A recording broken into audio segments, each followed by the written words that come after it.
पांच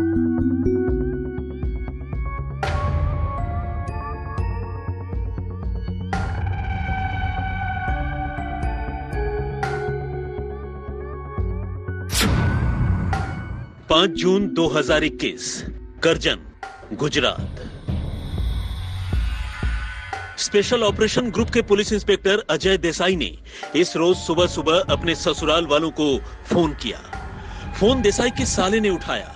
देसाई ने कहा कि बीती रात उसका अपनी पत्नी से झगड़ा हो गया था और आज सुबह सुबह उसकी पत्नी बिना बताए घर छोड़कर कहीं चली गई।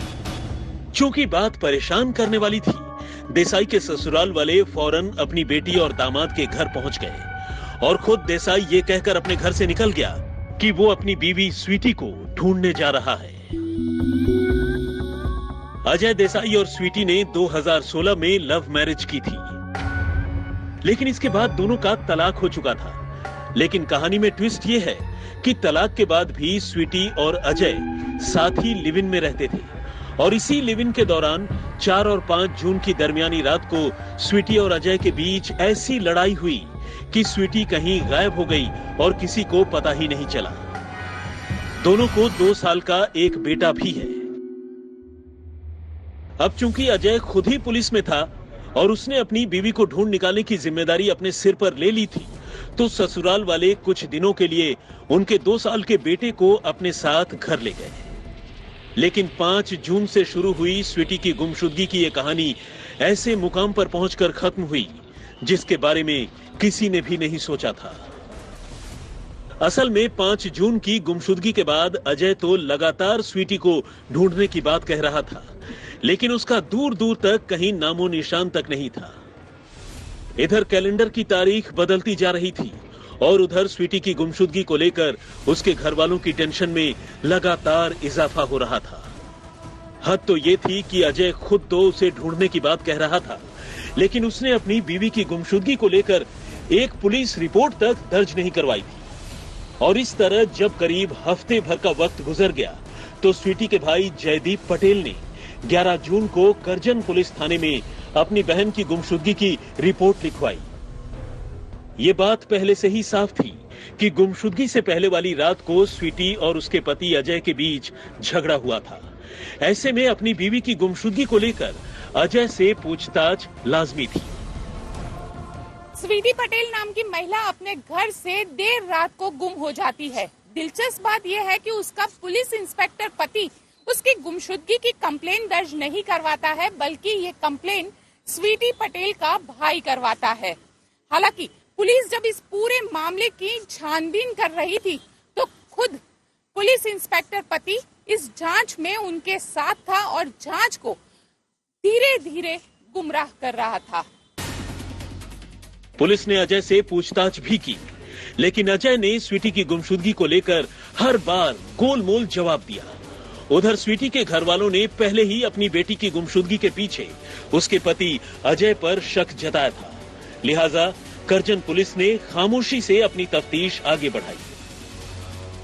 पुलिस को पता चला कि 4 और 5 जून की दरमियानी रात अजय ने अपने एक दोस्त और कांग्रेस नेता किरीट सिंह जडेजा से फोन पर बातचीत की थी और दूसरे दिन उससे मिलने जाने की बात भी कही थी। पुलिस ने बीवी की गुमशुदगी के ऐन अगले दिन उसके जडेजा से मिलने जाने की वजह का पता लगाने की कोशिश की और करजन में ही मौजूद जडेजा के उस होटल तक पहुंची जहां अजय उससे मिलने आया था। मामले की तस्दीक के लिए पुलिस ने होटल में लगे सीसीटीवी कैमरों की फुटेज की जांच करने का फैसला किया और करीब 1 जून से लेकर 10 जून तक की फुटेज की जांच की।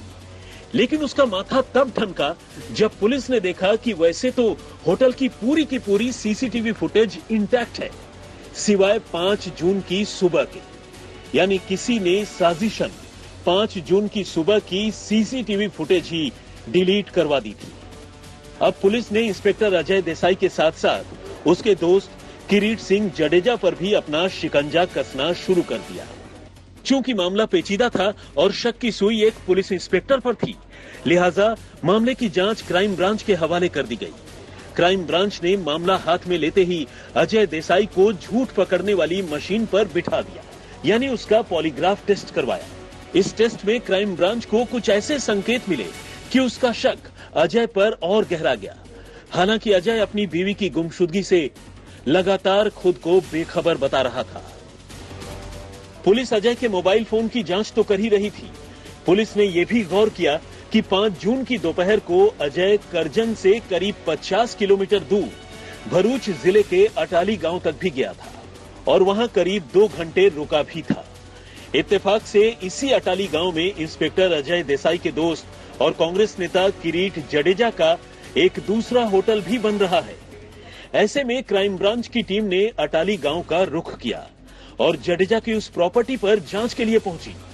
लेकिन पुलिस वाले तब भौचक्के रह गए जब उन्हें जडेजा की प्रॉपर्टी में कुछ जले के निशान और हड्डियां मिली। इस तरह अजय देसाई और जडेजा पर शक लगातार बढ़ता जा रहा था और इसी शक के बीच क्राइम ब्रांच की टीम अजय देसाई के घर जा पहुंची और उसे वहां एक और सुराग मिल गया। क्राइम ब्रांच के फॉरेंसिक एक्सपर्ट्स को अजय के घर के बाथरूम से कुछ खून के धब्बे मिले, जिनकी जांच से पता चला कि वो इंसानी खून था। तो क्या अजय देसाई ने ही अपनी पत्नी की जान लेकर लाश निपटाने के लिए उसके टुकड़े किए और फिर उसे अपने दोस्त किरीट जडेजा की मदद से अटाली गांव में ले जाकर जला दिया? सवाल बेहद अहम था और इसी सवाल की तह तक जाने के लिए उसका अजय देसाई से और पूछताछ करना जरूरी था। लेकिन जो खुद एक पुलिस ऑफिसर हो, वो पुलिस वालों को छकाने की तरकीब भी जानता था। लिहाजा वो क्राइम ब्रांच की टीम को भी अब तक लगातार गुमराह कर रहा था। ऐसे में पुलिस ने अब उसका नार्को टेस्ट करवाने का फैसला किया। लेकिन पुलिस के इस फैसले पर इंस्पेक्टर अजय देसाई ने जिस तरह से रिएक्ट किया, उसने पुलिस का शक यकीन में बदल दिया। देसाई अब तक तो पुलिस को छकाने की कोशिश कर रहा था, लेकिन उसके नार्को टेस्ट से मना करने पर पुलिस ने उसे धर दबोचा और अब उससे गहरी पूछताछ की। इस पर देसाई ने न सिर्फ खुद अपने बीवी का कत्ल करने की बात कबूल कर ली, बल्कि कत्ल करने से लेकर उसकी लाश निपटाने तक की ऐसी कहानी सुनाई जिसे सुनकर क्राइम ब्रांच वालों के भी रोंगटे खड़े हो गए। जी हां, अजय ने ही 4 और 5 जून की दरमियानी रात को अपनी बीवी स्वीटी का गला घोंटकर उसकी जान ली थी और अगले रोज अपने घर से करीब 50 किलोमीटर दूर अपनी जीप कंपास गाड़ी में अपनी बीवी की लाश लादकर उसे सुनसान जगह तक लेकर गया और वहीं अपने दोस्त जडेजा की जमीन पर बीवी की लाश को जलाकर अपनी तरफ से कत्ल के सारे सबूत मिटा दिए। अपनी एक जीप कंपास गाड़ी है, उसकी पीछे का जो हिस्सा होता है उसमें लाश को ले जा करके एक अटाली गांव है बड़ौदा ग्राम्य का, उसमें एक रोड साइड पे एक आधा बना हुआ होटल है जो उपयोग में नहीं आता है, वहां ले जा करके और डेड बॉडी को जला करके और उसका जो भी साक्ष्य होते हैं उनको मिटाने की कोशिश की। लेकिन क्राइम ब्रांच के अधिकारियों ने इस अपराध को आज हल कर दिया है। आगे की जो इन्वेस्टिगेशन है वो चालू है। लेकिन अब सबसे बड़ा सवाल ये था कि आखिर अजय ने ऐसा किया ही क्यों? क्यों उसने अपनी बीवी की जान ली? क्यों उसने अपने ही मासूम बेटे के सिर से उसकी मां का साया छीन लिया? तो जवाब चौंकाने वाला है। अहमदाबाद से गोपी घंघर के साथ दिग्विजय पाठक, वडोदरा, आज तक।